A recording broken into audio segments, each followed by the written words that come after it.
নারায়ণগঞ্জ ৪ আসনের সাবেক সংসদ ও জাতীয় নির্বাহী কমিটির সদস্য মোহাম্মদ গিয়াসউদ্দিন বলেছেন, সিদ্ধিরগঞ্জ ও ফতুল্লা চাঁদাবাজ ও সন্ত্রাসমুক্ত ঘোষণা করা হলো।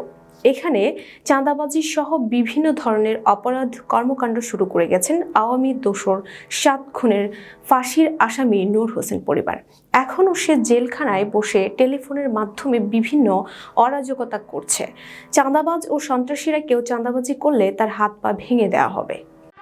ব্যবসায়ীদের উদ্দেশ্যে তিনি বলেন, কাউকে চাঁদা দিবেন না। যদি কেউ চাঁদা দাবি করে তাদের শক্ত হাতে প্রতিরোধ করবেন, আর যদি আপনারা না পারেন তাহলে সরাসরি আমাকে জানাবেন, আমরা এদের বিরুদ্ধে ব্যবস্থা নেব।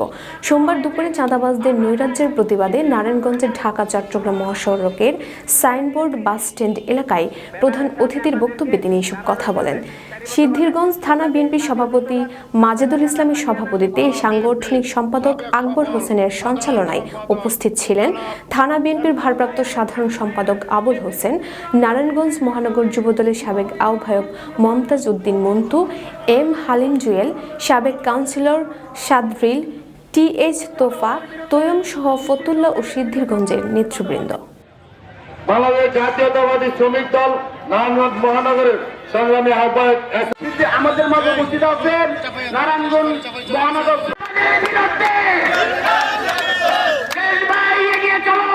দেশের সর্ববৃহত্তম রাজনৈতিক দল। আগামী দিন বিএনপি চায় দেশ এবং জনগণের কল্যাণে কাজ করে স্বৈরাচার শেখ হাসিনা যা ধ্বংসস্তূপ রেখে গেছে সেখান থেকে দেশকে উন্নয়নের দিকে নিয়ে যেতে। কাজেই যারা এখানে চাঁদাবাজির সাথে জড়িত, আমি আহ্বান করব, যারা ট্রান্সপোর্টের সাথে জড়িত কেউ কাউকে 1 টাকা চাঁদা দিবেন না। যারা রাস্তার ধারে সরকারি সম্পদের মধ্যে আপনারা ব্যবসা বাণিজ্য করেন, হকার হোক, ছোট পুঁজি নিয়ে ব্যবসা করেন, এটা কারো বাবার জায়গা না, এটা সরকারের জায়গা। তাদের কেউ যদি চাঁদা চায় তাদের হাত পা গুঁড়া করে আপনারা আইন প্রয়োগকারী সংস্থার কাছে দিবেন। আপনারা যদি ভয় পান আমাদেরকে জানাবেন, আপনাদের পাশে আমরা থাকবো। বিএনপি সবসময় আপনাদের পাশে আছে। আমাদের নেতা তারেক রহমান আমাদেরকে নির্দেশনা দিয়েছেন, এদেশে চাঁদাবাজি চলতে পারবে না, মাস্তানি চলতে পারবে না, অন্যায় কাজ চলতে পারবে না, সেখানে যেন বিএনপি রুখে দাঁড়ায়। আমরা সেই জন্য আজকে রাজপথে নেমে এসেছি। আমরা আমাদের নেতার নির্দেশে আজকে আমরা এই চাঁদাবাজ মুক্ত সিদ্ধিরগঞ্জ, ফতুল্লা, নারায়ণগঞ্জ প্রতিষ্ঠা করতে চাই।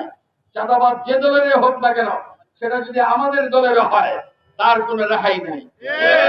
আপনারা দেখেছেন আমাদের দলের পক্ষ থেকে যারা বিপদগামী হয়েছে তাদের বিরুদ্ধে কিভাবে শাস্তিমূলক ব্যবস্থা আমাদের দল থেকে গ্রহণ করা হচ্ছে আমাদের ভারপ্রাপ্ত চেয়ারম্যানের নির্দেশে। আগামী দিন এটাকে আরো জোরদার করা হবে।